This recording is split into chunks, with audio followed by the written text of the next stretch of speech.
आपल्या तालुक्याचे माजी आमदार, लोकप्रिय आमदार, शिवनेरीचे शिलेदार, आपला माणूस आणि आपला माणूस म्हणजे संपूर्ण जुन्नर तालुक्यातच नव्हे, संपूर्ण परिसरामध्ये एक मान्यता पावलेला हा आमदार.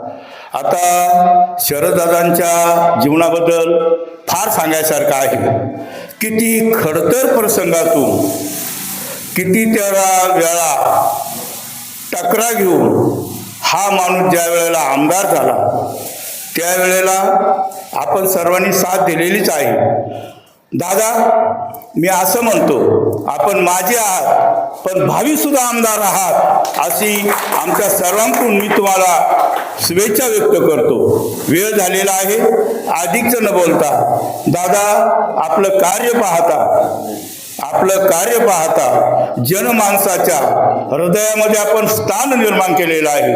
आणि नेता कितीही मोठा असो, तो ज्या वेळेला तळागाळातील माणसाच्या मध्ये येतो, त्यांच्यामध्ये समरस होतो.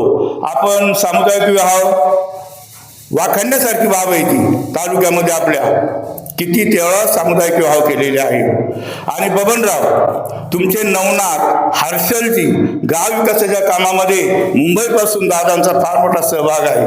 असो, वेळ झालेला आहे, मी आधीच न बोलता सर्वांच्या वतीने दादांना भावी आमदार होणारच अशा शुभेच्छा देतो, आशीर्वाद देतो आणि या ठिकाणी थांबतो.